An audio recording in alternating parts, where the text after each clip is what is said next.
Hello, welcome back to AGB Art. In today's video, we're going to be painting these gorgeous tiles. These are 6-inch porcelain tiles. If you enjoy the video, please press like and subscribe to my channel. I believe these tiles were about 39 cents a piece at my hardware store. And as I said, they are 6-inch tiles. These are the colors. Van Dyke Brown by Arteza. We have a gold metallic by Deco Art. And one of the cell activators is made with Amsterdam titanium white. I just love the final product. I love the fact that it's 2 puddles that I blew out and I kept a white line through the middle of it. It's just super cool.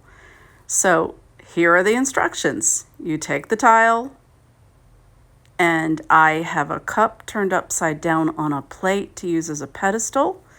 I'm wiping the tile off with 91% alcohol. It's important to get the oils off from your hands or any dirt. You want to make sure that the paint is going to adhere to the surface. So a good wipe with a paper towel, and then set it on the cup and let it air dry.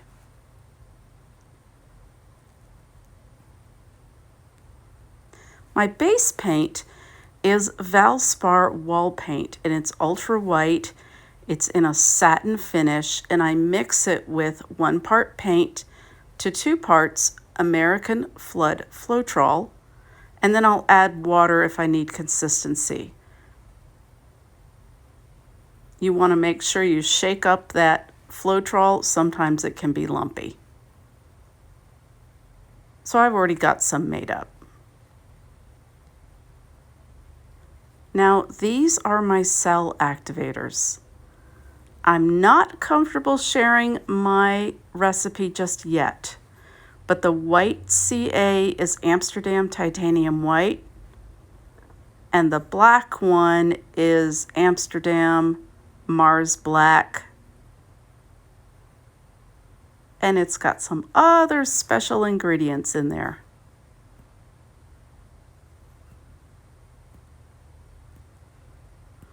I've gone off camera to show you what the special ingredients are. This is Minwex Pre-Stain Wood Conditioner. This small can was about $6 at the hardware store. And then I've added some white glue. It's PVA glue. The only reason I have this brand is I was copying somebody else's Aussie Floetrol recipe, and that was the brand they used.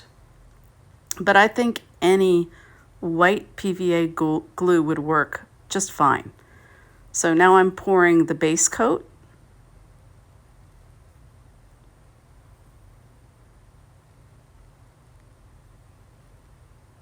And I'll use my blow dryer to spread the paint on the tile.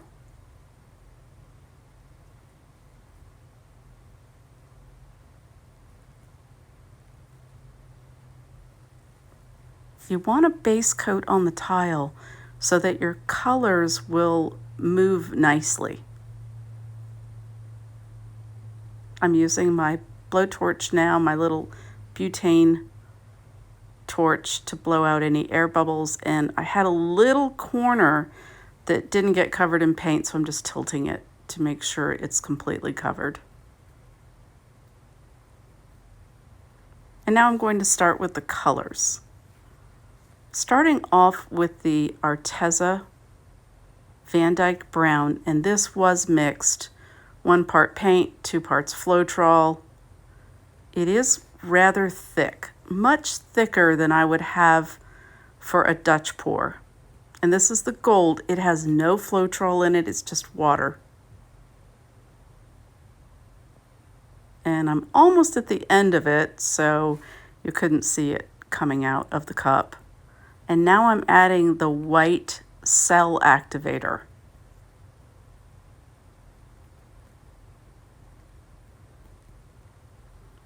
And now the black.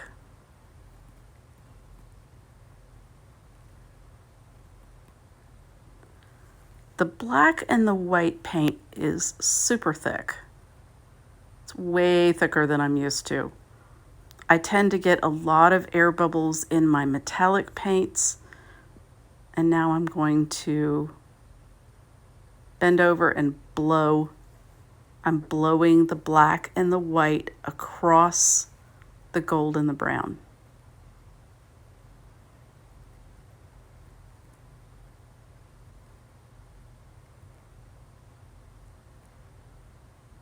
What happens is that wood conditioner is oil-based.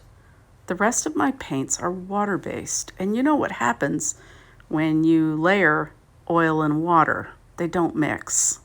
That's what causes the cells and the lacing. Now I'm taking a straw and trying to blow the black out to get more of the lacing. It's been my experience that when I use the culinary torch, that tends to bring up cells as well. It's heat.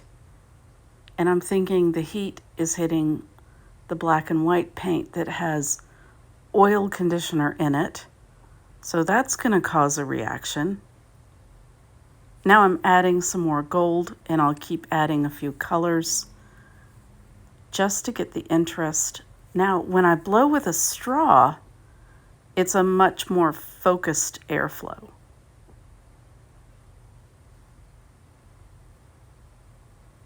I really like the black, and I use it a lot in this tile just to get lines of black in there. There's something about black and gold. It's just a really pretty combination.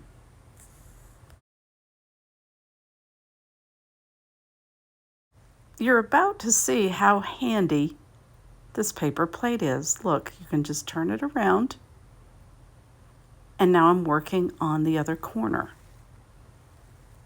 I'm layering the paints the same way, starting off with the Van Dyke brown and the gold.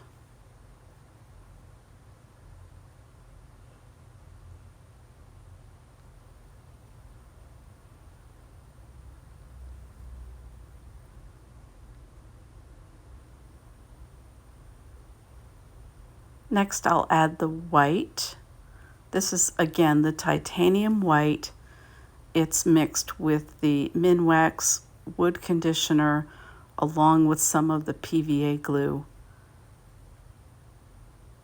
And lastly, the black, which is Mars Black. And it also has the wood conditioner and glue in it.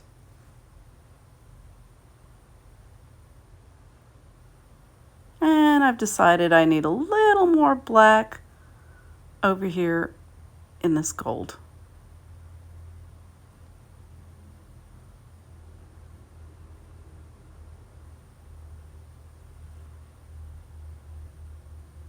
I'm blowing with my mouth, and I'm blowing the black and the white across the colors.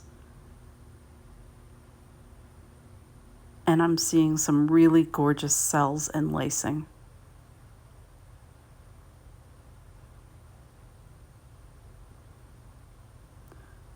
I had not intended to paint tiles today. I started off with a different project and it didn't work out as well as I had hoped. So I thought, well, I'll just grab that tile and throw some paint on there and see what I can make the paints do. And lo and behold, this came out, and I just am in awe. I can't believe it looks as good as it does and that I made it. I will be letting these tiles dry and cure for probably a week or more because there are so many layers. You want every layer to dry and then cure. And then I have an idea for framing them. So that will be part 2 of this video. I'll show you how you can frame tiles. Now, some people will take a tile of this size and seal it and use it as a trivet. I like these too much. I would like to see these on a wall.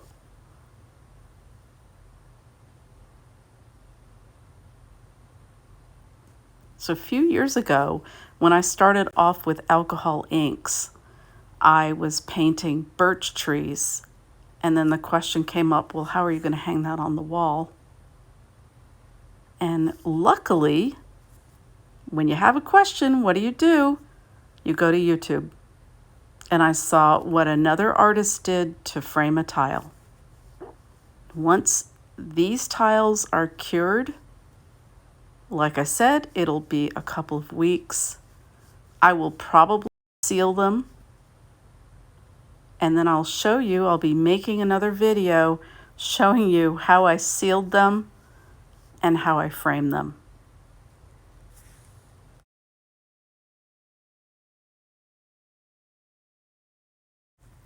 Now I'm just adding more colors here and there, and once in a while I'm putting more of the cell activator on top, blowing with a straw.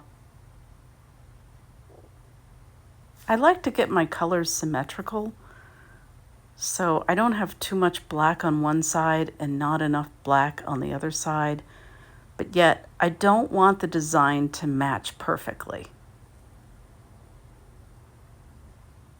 And as I said in yesterday's video, the hardest thing an artist can learn to do is learn when to quit.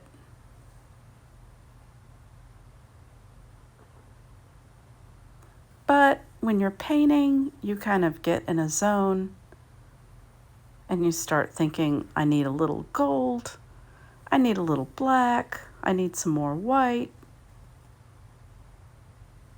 I'm blowing here, hoping to get more cells out of the black.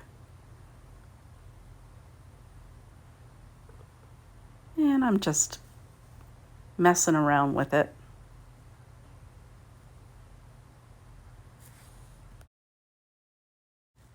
And while you're watching me mess around with this tile, if you have any questions or suggestions or ideas for any future videos you'd like me to make, please feel free to comment below. I love to hear from my viewers. And if you haven't already subscribed to my channel, I surely hope that you would. Your subscription really helps me.